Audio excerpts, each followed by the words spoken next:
cork, wool, chalk, animal fur and even human hair. A few centuries on, Germany got dead into the tennis too, but wanted to make a few modifications to the ball to make it a bit more effective. Around this time, an American chemist had just created something called vulcanized rubber. Out of that, people started developing air-filled rubber balls, which were properly bouncy, but either red or grey in colour. These were manufactured in Melton Mowbray. That's right, the home of the pork pie. One problem, the balls kept on breaking on impacts with the racket. The call of new balls please seemingly coming over every other point. Step forward English lawyer and tennis enthusiast John Moyer Heathcote, who suggested balls be covered in flannel to stop them from degrading. And thus the modern-day tennis ball was born. But these were white or black, so how did they become yellow? Well, in 1967, the controller of BBC Two, one Sir David Attenborough, decided the corporation should show Wimbledon on colour TV. He got his wish and it was wide into people's homes across the country. The only sticking point, the white balls were nearly impossible to see on the screen. So the International Tennis Federation, sensing an opportunity, started developing a new ball that would be visible even without the need for 4K LED displays. Not that anyone had that in the late 60s.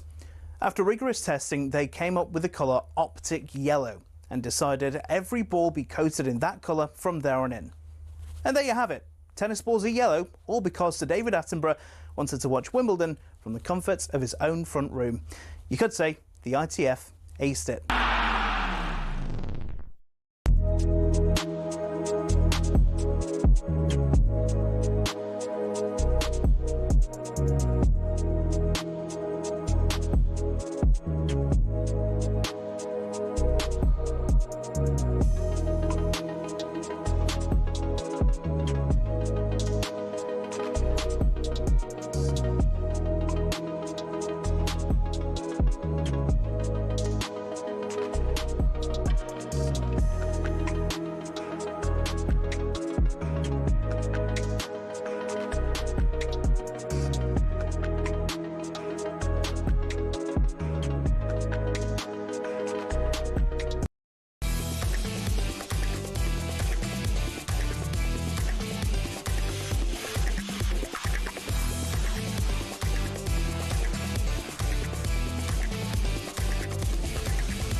Producer Sam, good morning to you, sir. How are you doing? Ollie, it's very good to have you back in the studio. It feels like a long time. It's always about 6 months between shows when you come and do the early sports breakfast, isn't it? You come and join us every now and again. Just dip your toe in the early sports breakfast waters. Yeah, exactly. I'm usually doing some sort of transfer show between 7 and 10, so to be up this early is fantastic. We almost worked together yesterday, didn't we? Yeah, almost. Yeah. Apart from talkSPORT Towers decided not. So I was going to be doing a show on talkSPORT to, The Social. Yes. Mondays between 3 and 5 p.m. is my usual slot. But I was on for yesterday, and about, 20 minutes before the show. So basically, at talkSPORT Towers, we have a few hamsters that run on wheels that keep the power going. And there's about the engineering team. Yeah, they are. There's about 3 that do talkSPORT, and there's one called Hammy, I think, who does talkSPORT too. Yeah. And he'd had enough. He had. And he decided that we weren't going on that day. It was either that, or do you reckon it was? It might have been Jim White, who I saw on my way in. I was like, "Hello, Jim, how you doing?" Oh yeah. And I reckon he's sat there and gone, "Olly Clink and Flex, that can't be a show." And he's on his way out. He's just pulled the plug. Yes. And we went on air. That's exactly what's happened, because someone was so desperate not to hear you yesterday, they had to sabotage the entire output of the station. So well done for that, Ollie. It's the best show I've ever done, according to a lot of people. I'll tell you what, behind the scenes, it was 2 hours of gold, was it not? It was. Was it not? It was very good. It was very good indeed. Now, did you watch the Lionesses yesterday? I did. Very fine victory, wasn't it? It was about time they showed up, and they showed up. They were brilliant. Yeah. They were brilliant. And do you know what? I was listening to a lot of our brilliant coverage, and Adrian Durham, and in the build-up, Adrian was there going, I felt sick this morning. I think England are heading out. I don't know what to think, because I mean they've essentially started knockout football already, haven't they? Yeah, they have. They had to win Every game. They have to win now. Yeah. And wow, I mean they were absolutely phenomenal. Lauren James. I mean, talk about justifying getting into that team. Absolutely. Right from the off, because obviously there was a bit of talk about her being a bit injured, but she comes straight in and starts in both games. And she was just phenomenal yesterday, and they were to a woman though, weren't they? I mean, you cannot really fault any of those players from yesterday. And actually, Adrian Durham does his rankings. He was pretty harsh after the France game, and rightly so. And they were really poor. This time around, more generous. Some big marks, and they deserved it. And it's that game against Wales now, isn't it? Coming up next. So. The biggest compliment you can pay the Lionesses yesterday is they didn't really give the Dutch a kick, did they? And that's not a bad Netherlands team at all. So that bodes well, I think, for them to show that they have. Because I think it was not just about winning yesterday. It was nice for them to make a mark. You've seen how well Spain have played in this tournament already. Yeah. Germany already got off to a good start. So really good for the Lionesses to show what they're all about yesterday. Yeah, and the papers are reflecting that as well. This morning, the Sun have gone with Lionesses. Oh, very good. I think is very good indeed. I really like the Stars one. One. Orange squash. Oh, very nice. That's good. That's good from the start. Yeah. It's very good from the start. Yeah. So, very, very good mood, I guess, in that camp now. Do you know what? I heard the post-match interview as well with Ella Toon, and she described the France game as a bad night out, and she's gone, no, that was like going on a night out. It kind of obviously picked up a few headlines. So yesterday, our Courtney Sweetman-Kirk said to Ella Toon, she said, right, if France was a bad night out, with this one, you've come in, you've had the best night ever, you've woken up with no hangover. It's got to be the best night out ever, hasn't it? And Ella Toon just went, yeah, but you have a hangover if you've had the best night out. So I just thought it was great. Yeah, fair point, too. Yeah, mood in the camp's pretty good as well, isn't it? Obviously, some other stories. Sam making the headlines, Christian Horner getting sacked by Red Bull after 20 years in charge. I mean, when you look at the story in detail, obviously there was a lot of context to this in terms of the sexting scandal that was around it. That was about a year ago that all came out. But there's a lot of moving parts around that. I think as well, especially I think the departure of Adrian Newey, who was a bit of a genius. And then the other thing is, I mean, Red Bull have been miles off it this campaign, haven't they? They Verstappen's only won 2 races. Mm-hmm. The second driver's been miles behind as well. They're 4th in the Constructors' Championship, and to put it in football terms, isn't it? It's a bit like Man City's drop off, isn't it? Yes. With the way Red Bull had been dominating. Yeah, my understanding is that there's quite a big power struggle going on at Red Bull at the moment between the likes of Jos Verstappen, Max's dad, and Christian Horner, and it seems like something had to give in terms of being able to keep Max Verstappen in that team, because that is crucial to Red Bull. If they lose Verstappen, then all of a sudden that dynasty that they forged over the last 20 years is in danger of crumbling a little bit, isn't it? 100%. So I think that is the big risk for them, and I think they're probably now trying to take steps in order to try and keep him there, keep him at that team, because that is absolutely essential to them. Yeah, definitely. And I think this move will probably help that. Yeah, I think it will. Honest. Yeah. But yeah, I mean, some of the other headlines, a Star again. They're on fire today. Red Bull gives you the boot. Oh, very good. Yeah. On their other energy drinks are available, obviously. And then Horner's tears after shock acts. This is because he said goodbye at their Milton Keynes base yesterday, and it was a tearful farewell for him, which you can imagine after 20 years. You're going to be pretty cut up about it, but he's got a bit of cash, I guess. Yeah, so, I think so, and I think he'll be. I mean, he said recently to us, speaking to us, that he probably wouldn't want to join any other team other than Red Bull, but. He's a highly in demand, very talented team principal. He'll be wanted by somebody. So you wouldn't be surprised to see him appear in the paddock again at some stage in the near future, would you? Yeah, no, absolutely not.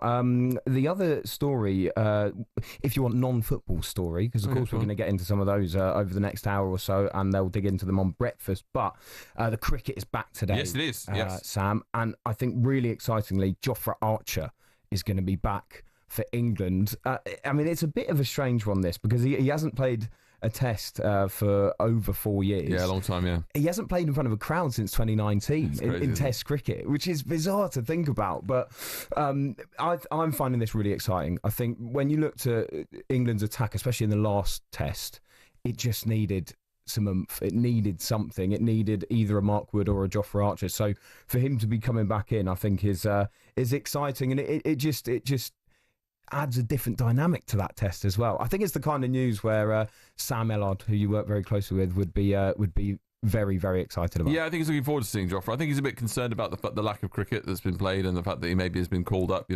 He's sort of just getting fit again and shaking off those nightmarish injury issues. But there's no doubt he adds a bit of a crackle of stardust that England have been missing. So, and I think they're going to need, as you just said there, Ollie, they're going to need something a bit different to get past this formidable India team, aren't they? So maybe Jofra Archer could be the answer. We will see. Yeah, they're going to have to do that. And it's also interesting whether Ben Stokes goes for if he wins the toss, if he goes for a bat or if he bowls. Because that was contentious last time, wasn't it? It was, yeah, and both times actually, even though they won that first test. So we'll see how that all gets on. Sam, thanks very much indeed. Now, as we mentioned, the Lionesses bounced back from their opening defeat to France with a vengeance. They absolutely thrashed the Netherlands 4-0 to leave qualification, crucially, from Group D in their own hands. They've only got to beat the Welsh on Sunday to make it through to the quarter-finals. 2 from Lauren James and 1 each from Georgia Stanway and Ella Toone saw Serena Wiegman's side make their mark on this Euros and show the quality that made them one of the favourites ahead of the tournament. The game was live for you, of course,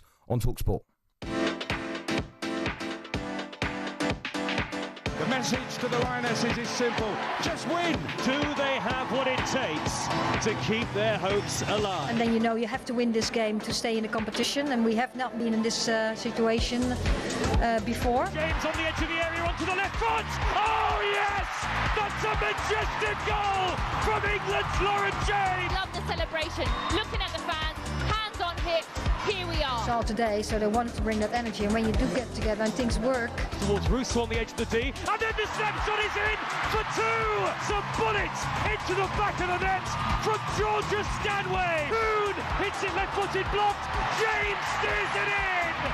England have a third, and that'll surely do it. It's always nice to get on the score sheet as well. I mean, I think I could have had 2, but I'll let LJ have it instead. 2 left-footed shots. It's 4. What a performance from England! It has been a joy to watch. Thoroughly deserved this, and like we said, 4-0. It could have been 8 or 9-0. In Serena, we trust. This was, as what the players said, the proper England. Yeah, in Serena, we trust. It was always going to be fine, wasn't it? So it's fine. It's fine. They'll go on to win it again. It'll be all good. After the game, Serena Wiegman was delighted to see her side dominate such a quality opposition. Yeah, the players use that a lot now. I think we started using that when we played against Portugal and we tied, and then we played Spain. And in Spain, when we played Spain in that moment, it was like really like togetherness and the fight. And there are moments in the game that you have to do that. But at the same time, when you're in possession, you want to... Yeah, for me, it's important that the passes we play is with purpose. And today you just really saw the purpose in almost every pass we played. And for me, that's also proper English. And talkSPORT co-commentator and former Lioness Tash Dowie now thinks England should have enough to defeat Wales and, crucially, qualify from the group. Yeah, it should be a mismatch. It will be a different game. Wales will bank up 5-4-1, look to hit England on the counter, make it as ugly as they possibly can, time waste, and that's no disrespect to Wales, but quality-wise, they just can't compete. But I said it before, they will make it a harder game than this Dutch team. I'm so disappointed by this Dutch team tonight. But yeah, England, player for player, it should be a very comfortable game against Wales, and it looks like we're going through, whereas this morning, I think we were woken up thinking potentially we were going home. Well, don't worry, Tash. You've woken up this morning knowing that they absolutely walloped the Dutch. And do you know what? I have her right. The Dutch were absolutely terrible yesterday. And potentially that Wales game, you never know. Bit of a local derby at the Euros. So we'll see how it goes. And that vital game between England and Wales is live on talkSPORT on Sunday night at 8 o'clock. Coming up next here on Early Breakfast, we're going to continue to reflect on the morning papers.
Good morning, I'm Olly Clink. This is Early Breakfast on talkSPORT with Adrian Flux. Get a tailor-made quote for your commercial vehicle. Search Adrian Flux Insurance for the individual. Alan Brazil and Carlton Cole are on the way from 6 o'clock. You can download the talkSPORT app to find all of our stations, by the way, including talkSPORT, talkSPORT 2, Talk, Times and Virgin, and you can listen again to our shows and best interviews there too. talkSPORT 2 is back up and running, I should say, by the way.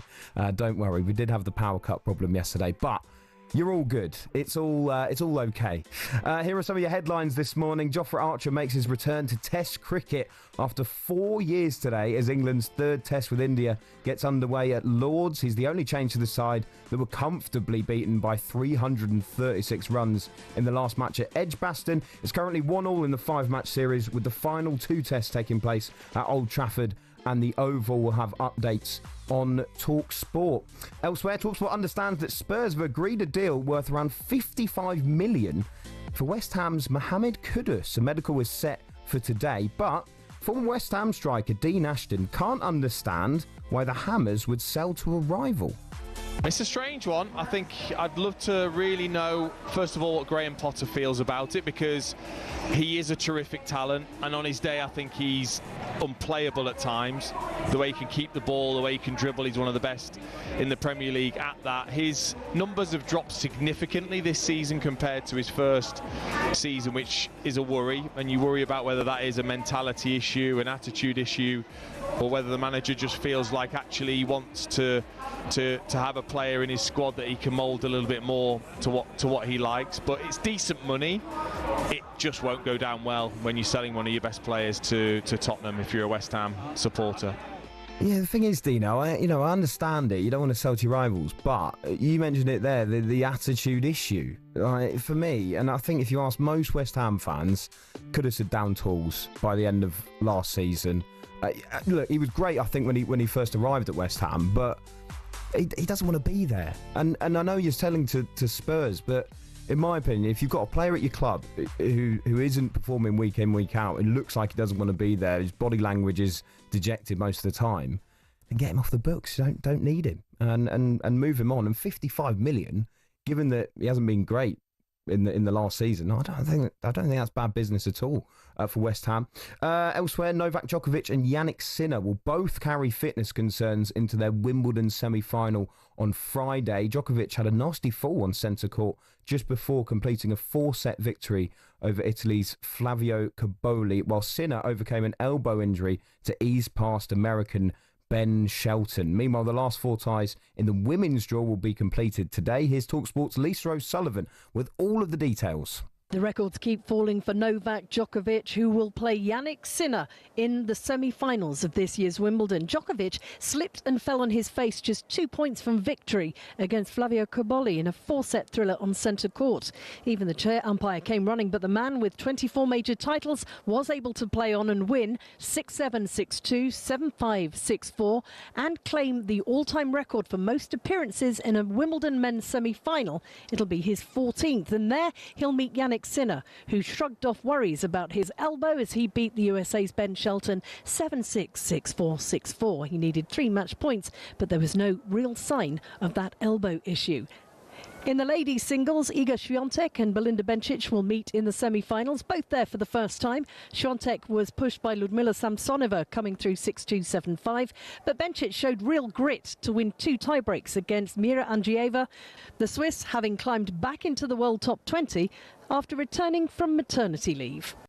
Producer Sam has joined me once again in the studio. Just quickly, Sam, on that win for Sinner over Shelton. I don't know if you saw it. I mean, Shelton's such a showman. Oh, yeah. And there was one point where he did, I think it's called a tweenie in tennis. A tweenie? Is that right, when you do it between your legs? Oh, right, okay. Yeah. They have all sorts of things like hot dog and all kinds of stuff. I'm not really sure. But yeah, at one point he tried doing that against the world number 1.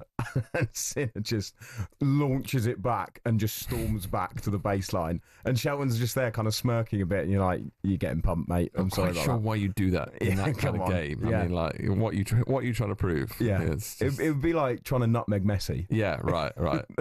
Yeah, I'm not quite sure about that. Anyway, what have you got for me, sir, on the back pages? Yeah, there's interesting stuff around today, isn't there? Lots of interesting stories. You already touched on the Mohamed Kudus deal. Spurs also linked with Johan Wissa, which is very interesting. Some talk that Brentford might sell one of their 2-star assets. Would be very difficult to see them selling both unless they were to get an absolutely astronomical offer. And even then, you kind of think, where would Brentford be if they lose both of their frontmen? What do you reckon then? Out of all these kind of, it's not wide players on the move this summer, aren't there? There's the Kudus chat. There's all talk about the likes of Mbeumo, Wissa, Eza, all this kind of stuff. Where does Kudus rank for you among those kind of like top level of wide players? Oh, it's a great question. I think it's really tough with Kudus because I thought he's clearly got talent. He, signed for a lot of money from Ajax, and in his first season at West Ham, I thought he was very good. But West Ham's season generally was very poor, and I thought he was poor for a large part of last season. So they're taking a bit of a punt if they're going for him for around 55 million. It's just whether Thomas Frank could get the best out of him. Well, look what he's done at Brentford with Brian Mbeumo. He's certainly got the best out of him, so much so that it looks like he's on the move to Manchester United still. That one taking a bit of time, but I still think he's going to end up at Manchester United. Johan Wissa I'm finding a very interesting one because I cover Brentford quite a lot for talkSPORT. I love Wissa. He's an outstanding player. He's so good on the counter-attack. He's such a good finisher, a very instinctive finisher as well. Lovely movement as well, isn't he? Yeah, can score all kinds of goals. The thing with Wissa that I find quite interesting, because Newcastle are another club that are linked with him, is whether, if he goes to Tottenham, you've got Solanke ahead of you in the pecking order. You'd argue. I mean, bought in last season for a lot of money. He's got a few injury issues, but he's still ahead of him in the pecking order. If you go to Newcastle, you've got Isak ahead of you. Like, Jan Wissa scored 19 Premier League goals last season. Are you really going to go to a club where you're not going to be the main man? Is he better off staying at Brentford anyway because he knows he's going to start every week? Or do you go to the bigger club, play in the Champions League in both cases, whether it's Spurs or Newcastle, but just know that you're not probably going to be the first pick? But I think he can play across the front line. Don't you think? Can, he doesn't which is necessarily have to be an out-and-out striker. I mean, he can feature on those wide areas and still bring you plenty of goals. And I think when you've got 19 Premier League goals in you, that is a reason why you'd be attracting attention from some of these top clubs. I think Spurs are interesting in what they're doing this summer, isn't it? Because you thought that Thomas Frank probably would go back and try and pilfer a couple of his old players as much as anything, because he knows them's worked with them and knows he can trust them. And I think a lot of the time, clubs like Spurs have had question marks about players and attitude and that sort of stuff over the years. And Kudus is another one who maybe falls into that bracket. But West Ham tends to be a bit of an attacking players' graveyard. I mean, you think about Paquetá, he's never really properly fulfilled, I don't think, his potential at West Ham to a large degree. And yet, I mean, he was linked with the moves of Man City a couple of years ago, wasn't he? I know he's had a lot of issues off the field since then. But Kudus is another one who feels like he hasn't quite delivered his best, but there's a lot of unfulfilled potential in there that maybe a manager could bring out. Yeah. I mean, West Ham maybe could be a bit worried here, by the way, because they splashed the cash last summer. I'm not quite sure how much they have to spend this summer. Good point. They could be losing Kudus, who as much as he wasn't in form, is a talented player. Graham Potter, so far for me, hasn't worked. Yeah. So, they got off to a bad start this season, It's and I don't know about you, Sam, but I just feel that as difficult as it's going to be for those promoted teams, I think they're going to be stronger than the six, if you want, that we've seen over the last two seasons that have gone straight back down. There were all sorts of issues with some of those teams. I mean, Sheffield United were heading into a season where they just sold their best player. Yeah. I know that's happened with a couple of the promoted teams so far anyway. For instance, Burnley have lost CJ Egan-Riley. He's gone to Marseille. They might lose James Trafford, and they were built on their defence. So they've made a fair few signings there. Yeah, but then look at Sunderland. I mean, they're spending about 100 million. Yeah. And Leeds will bloody a few noses, you would have thought, wouldn't you? Yeah. So it's clubs at the moment like West Ham, actually like Brentford, that maybe need to look over their shoulder. I think you're right as well. If they lose Wissa and Mbeumo, that is. And a new manager. That is a lot. And Norgard, their captain. Yeah, and the Keith Andrews factor, isn't it, as well? So it's a big season of transition for Brentford. They've got to be a bit careful, I think. They don't want to go one sail too far. And just lastly, we should talk about Crystal Palace. Their Europa League spot's been placed in fresh doubt. We'll hear about this in the headlines in a minute. After Lyon won their appeal against being demoted from France's top tier, the Eagles expect to hear in the next 48 hours if UEFA will allow them to compete in the same European competition as Lyon because of multi-club ownership rules. Textor has sold his stake now, we believe, in Crystal Palace, but it seems like when the deals would, when it needed to be the case, it's too little too late. What a blow this would be for Palace if they end up losing out in the Europa League because of an administrative issue. Yeah, it's such a joke for the fans. It's such a joke for the players that earned it. And, there is a slight saving grace that they might be demoted just to the Conference League, so they will still have European football, which is a crumb of comfort. But at the same time, they'd earned the right to be in the Europa League. And you're right, an admin issue keeping you out of it. Yeah. It is just so unbelievably frustrating, and I don't even support Palace. No, I agree. They deserve that chance. And first ever FA Cup win. And this is how it's end up being. I remember hearing callers on talkSPORT, and one fellow, he was like, "I'm in my 80s. My dream has always been to see Palace play in Europe." And the fact that he might be robbed of that chance, and plenty of Palace fans robbed of that chance, I just think is such a joke. And why can't UEFA just have a bit of common sense on this as well? Absolutely. They've sold it. All right, it's after the deadline. They're doing their best to get there. Yes, they should have sorted this out, and it is the fault of Palace and John Textor here, isn't it? Really, let's be honest. But why can't UEFA just have a bit of common sense, realise that the club aren't doing things intentionally wrong, and just grant them that place in Europe in the Europa League. It baffles me, to be honest with you. And let's hope that they do get the right ruling, but it's not looking good, really, is it? Yeah, I think the multi-club ownership rules thing needs to be looked at anyway. Personally, I think that having your fingers in many pies in many different clubs, I'm not quite sure what the need is for that, particularly in European competitions. But also clubs, even if clubs have got, say Palace ended up being drawn against Lyon. You're telling me that it wouldn't be a competitive game? Yeah, it's all a complete nonsense. Yeah. And I feel desperately sorry for Palace. I just think also, the level of competition in the Europa League is so much more significant than in the Conference League. And yes, Palace will probably be favourites for the Conference League, but I think they're denied some possible really truly great nights at Selhurst Park, and for their travelling fans in the other competition, it's just a shame, isn't it? Yeah, and also it could impact. We've just talked about some of the players linked with moves. Eze is one of them. Yeah, and if he knows that he's not going to be getting Europa League football, he's going to be getting Conference League. All right, he's been linked with clubs in the Champions League. I understand that, but it could be significant for Palace if they're trying to keep some of their players, if they know that they could be in high European competition. Yeah, very true. Anyway, you'll be back in just a moment, I'm sure, Sam, with some more stories for me. This is Early Breakfast on talkSPORT with me, Olly Clink. Up next, we're going to talk about the British and Irish Lions and a day of drama at Red Bull.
Cricket balls are red, baseballs are white, American footballs are brown, and tennis balls are yellow. We don't even think about it really, but the story behind the tennis ball is actually quite interesting and even involves Sir David Attenborough. I know, here's the tale. Tennis has its roots in 12th century France when people used to make balls from all sorts. Cork, wool, chalk, animal fur and even human hair. Uniformity was found centuries later when people started making balls out of something called vulcanized rubber, invented in the US. But the balls kept on breaking, so a British lawyer, who also loved tennis, suggested they put a flannel covering on the outside, and thus the tennis ball as we know it was born. One problem, it was either white or black. And when the controller of BBC Two, Sir David Attenborough, decided Wimbledon would be shown in colour on the BBC in 1967, no one could actually see the balls on telly. So the International Tennis Federation went away and created a new colour called Optic Yellow, which would show up without the need for a 4K LED display. Not that anyone had that in the 1960s, of course. Since then, all tennis balls have been covered in that material and have their trademark colour for that exact reason. Amateur tennis players and dogs worldwide are forever grateful. You could say the ITF aced it.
Good morning, good morning, good morning. This is Early Breakfast with Adrian Flux, the cover you need at a price you'll love with Watt Van's Insurer of the Year 2021.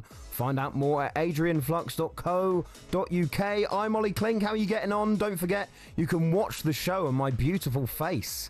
And all talkSPORT shows on your smart TV. I'm taking you through until 6 o'clock when Big Al and Carlton Cole will join you with talkSPORT Breakfast. Some of the headlines you are waking up to this morning. Lyon have won their appeal against relegation from the top tier in France and are expected to keep their place in the Europa League. They've provided assurances to the French FA that they can meet financial obligations. The decision puts Crystal Palace's place in the Europa League in further doubt. The club share an owner in John Textor, although he is selling his stake in the Eagles. Elsewhere, Brazil manager Carlo Ancelotti has been sentenced to a 1-year prison term in Spain for tax fraud. The former Real Madrid boss has admitted failing to pay tax on his image rights when he was at the Bernabeu in 2014. Under Spanish law, people sentenced to less than 2 years for a non-violent crime rarely serve jail time. And fullback Blair Kinghorn will have a scan on his knee today as the British and Irish Lions sweat on his fitness ahead of their showdown with Australia. He came off injured in the early stages of their 36-24 win against the Brumbies yesterday, live on the talkSPORT network. The Lions play an invitational side on Saturday before the first test against the Wallabies takes place a week later. Here's how their latest victory sounded on talkSPORT 2. 4 inches forward, pick and go around the edge. This time they get there. Opening score goes to the Brumbies. It's going to be Finn Russell, offload to Ollie Chesham, and Ollie Chesham will get the first try of the evening for the British and Irish Lions. Good try from the Lions, particularly in the build-up to that. Impressive. Dan Sheehan gets a massive fend-off into the face of the Brumbies player. Dan Sheehan, have a bit of that. Lovely line from Ringrose. On his shoulder is Marcus Smith. Marcus Smith drops it onto the toe. There's a foot race for 2 Lions players. Gary Ringrose will win the race and will score the try. Gary Ringrose, who's almost talking to the ball as he's chasing it down. He's going, come on, sit up for me. Pick and go around the edge and a try is scored. And the Brumbies have their 4th try of the evening. The Brumbies there have given the Lions a bit of a threat, a little bit of a lesson that their breakdown work isn't quite good enough at the moment. Still a bit more work to do before Brisbane. Full time in Canberra, Brumbies 24, British and Irish Lions 36. Not quite clicking yet, is it? Not quite gelling. Here's what the Lions head coach Andy Farrell had to say about his side's improvement since their opening defeat to Argentina after the game. We get a good blend of different stuff every single week that gets thrown at us, and it's good preparation for what's going to be a fantastic first test in 10 days' time. So I thought our game control was pretty good tonight, which allowed us to keep the pressure on in the right end of the field. So that's a nice step forward. Yeah, I think he'll be sweating a bit on that Blair Kinghorn injury, by the way, because now they've only got one recognised fullback yet left. They've got a couple that can play there, but Hugo Keenan is the only one that is his position. And he called up his son, Andy Farrell, Owen Farrell, which at the time was a bit controversial, but it was Elliot Daly who he replaced. And Elliot Daly, guess what, can also play fullback. So a couple of selection issues, I think, there for Andy Farrell. And yeah, the Lions, I don't quite think are in exactly the right shape that they'd like to be in heading into that first test. Don't forget, by the way, the Lions Uncaged podcast every day from your favourite podcast provider. And for more on all of the biggest stories, you can visit talkSPORT.com. Let's talk F1 now and all the goings on at Red Bull, because the CEO and team principal Christian Horner was sacked yesterday after 20 years at the helm, in which he presided over 8 drivers' championships and 6 constructors' championships. So what's really gone on? Here's F1 journalist and commentator James Allen, who explained Horner's sacking to Hawksby and Jacobs. And certainly in terms of the timing of it, I don't think anyone expected to sort of wake up on a Wednesday morning and have this in their in tray, least of all him. My information is he was told yesterday.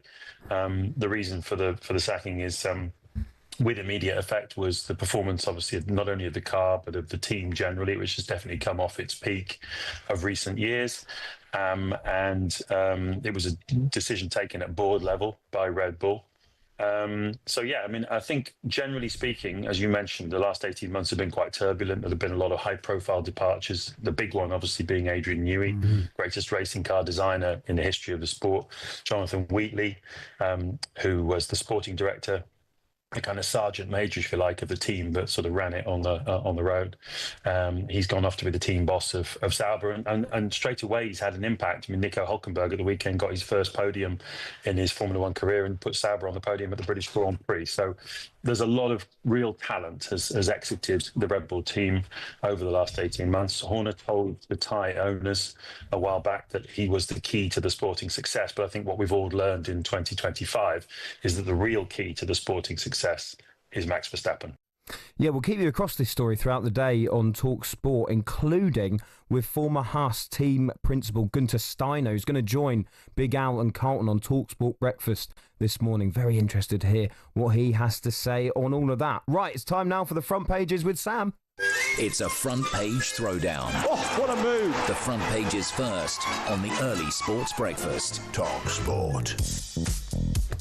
Samuel, what have you got for me, sir? This is my chance to shine normally this morning at this time of the show, Ollie, because I bring you all the great detail of the nonsense from the front pages. I love it. There's very little nonsense around this morning. It's quite serious news day. Oh dear. So I'm going to have to bring you this instead and find out what you're like about health trends. Are you on for health trends? Look at me. Yeah. I don't think so. You're a picture of absolute... You're an Adonis. You're an Adonis of unhealthiness. No. Munching on tomato leaves could become the next big health trend. You get on board with this? No. Scientists have discovered that the normally discarded tomato plant foliage contains up to 27% protein. Apparently, Dutch University are exploring how they can extract the goodness to create a new plant-based alternative to meat. Now, are you into these sort of health fads? What? So, chewing the leaves? So, like tobacco? Yeah. Like chewing tobacco? Yeah. With tomato leaves? Tomato leaves, yeah, that's it. You get all the protein you need. You don't need to eat another steak in your life. There you go. Tomato leaves is what you are. I bet you 75% of people at Glastonbury are doing that next year. Oh, well, whenever it next is on. But just think about how many leaves you'd need to eat in order to sort of, make up for the lack of meat in your diet or whatever. Just munching around tomato leaves forevermore. You'd be like a panda. Love ketchup, though. Do you? I do love a bit of ketchup. I'm not just going to start squirting ketchup in my mouth, but I do love ketchup. I bet I've got this feeling you're not a ketchup man. I'm not a ketchup man. That's very good, interesting that you should look at me and think that. I'm more of a mayo man. Oh, he's such that's a not mayo good. man. I'm a mayo man. That's not good. That's not good. Not good things to eat those as a condiment because it's very full of fat. I was chatting to Joe, who produces Drive, the other day. Oh yeah, and he has mayo with literally everything, to the extent where he has it with lasagna. No.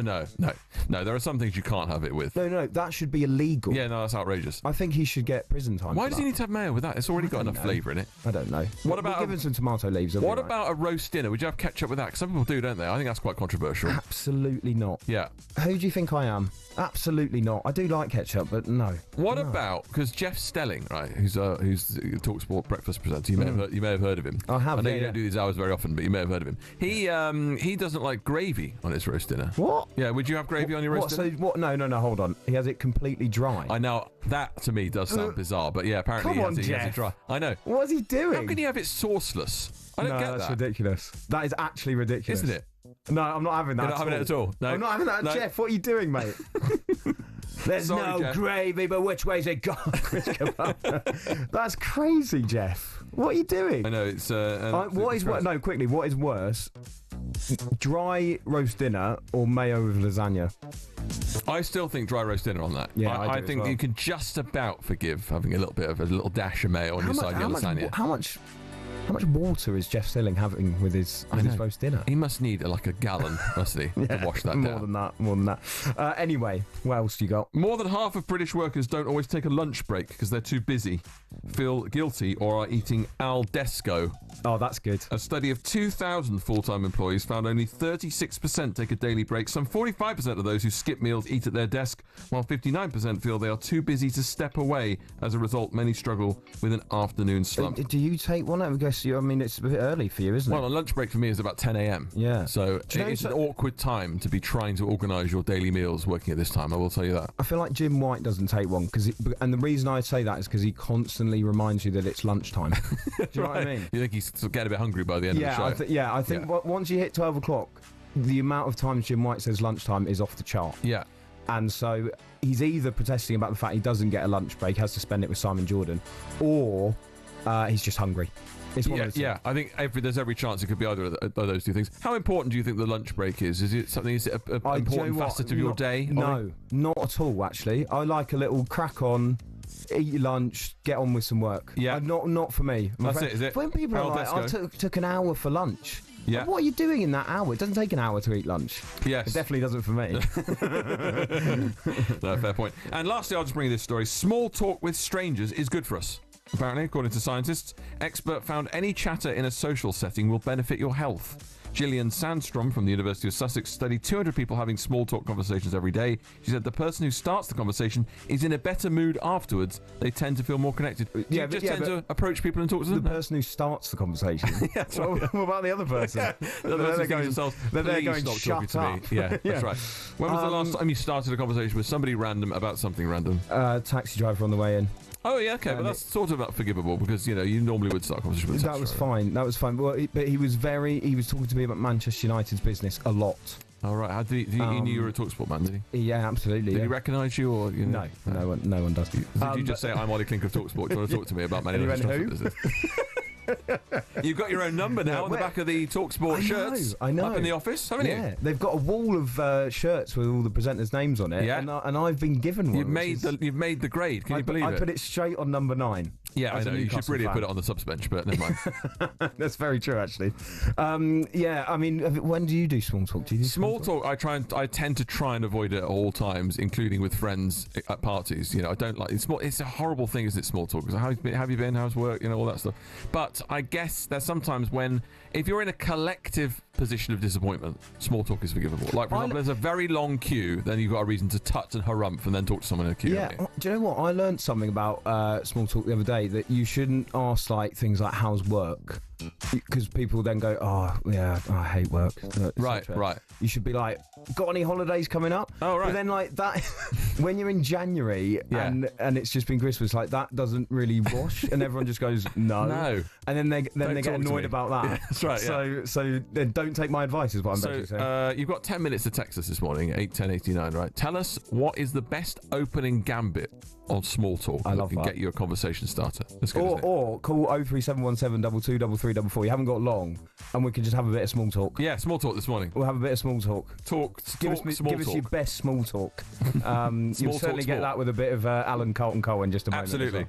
Looking forward to that. Sam, thank you very much indeed. Just a few more bits for you coming up until Al and Carlton take over. Up next, we're going to look ahead to the Lions.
plays that villain role very well now. That's crying out for a little bit more attention. It comes with a lot of crazy people. I took it personally and it kind of made me rebel a bit more. To be honest, I don't really care anymore. I'm never going to change.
Good morning, I'm Olly Clink. This is the Early Sports Breakfast on talkSPORT. How you doing?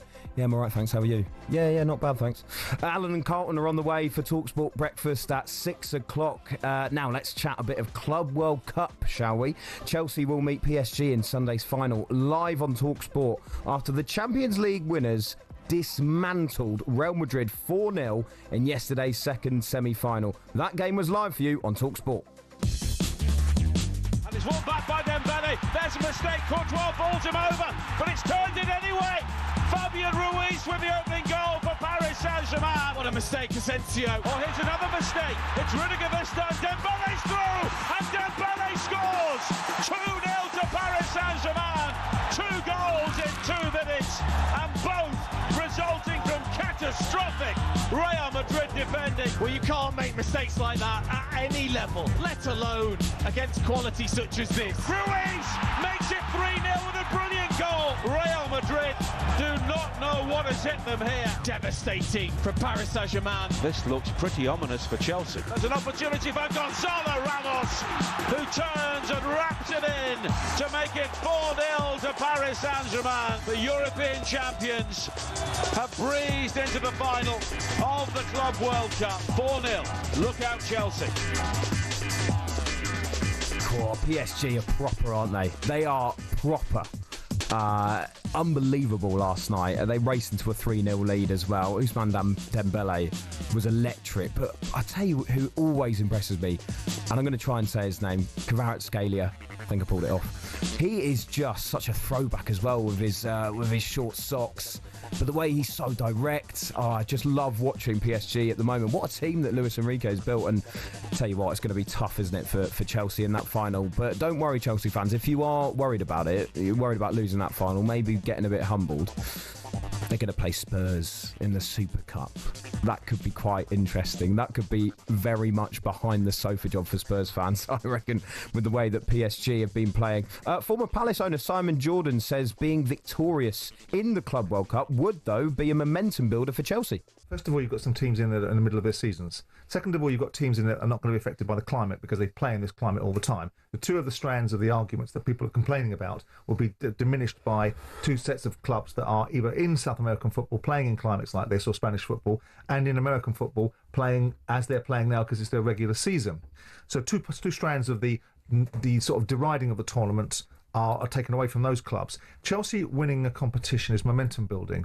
What you're trying to do is Not really. Well, it is to some extent. Not for the players. Because it builds up a confidence of belief. It builds up a culture. Rather than people keep saying what a car crash Chelsea is. Yeah. People start talking about it differently. Positively. Yes, exactly. And you know, if you can see something, moves the needle. If you can see something, you can be something. But in isolation, this is a tournament that a lot of people aren't particularly engaged by. Will it define whether Chelsea can win a Premier League there? Absolutely not. Well, they certainly earned a fair bit of cash from it as well, haven't they? Former Liverpool midfielder Danny Murphy doesn't think that Chelsea's run in the competition is going to impact a title challenge in the Premier League. It's the best thing he could have done. he's got silverware, Champions League qualification, and now he's entered a tournament, whether you like it or not. And if they win it, it's better than not. It's all money in the bank for him. So, are you rowing back a bit now, Danny, on the fact that this Club World Cup is worthless? No, it is worthless. It's not worthless financially. That's for sure. No, but it's not going to have any impact on how they do in the league next year. To be fair to Dan, I mean, their squad is so unbelievably big. I mean, even I'm going to have signed for Chelsea, I reckon, by the end of this window, that it might not impact it as much as people think. The Club World Cup final between Chelsea and PSG is live for you on Sunday night on talkSPORT. So here's what's coming up on talkSPORT today.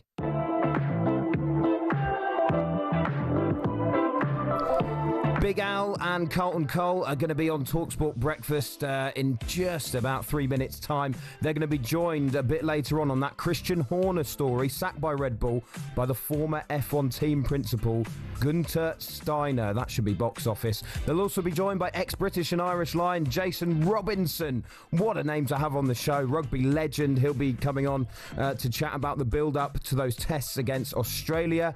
And Bumble, David Lloyd, is going to come on to look ahead to the third test, which starts today. The Jofra Archer show, we hope, for England against India. You've been listening to Early Breakfast with Adrian Flux. Insurance for the individual. Find out more at adrianflux.co.uk. Thanks very much for your company this morning, but don't go anywhere. You know the drill, because up next, it's talkSPORT Breakfast with Alan Brazil and Carlton Cole.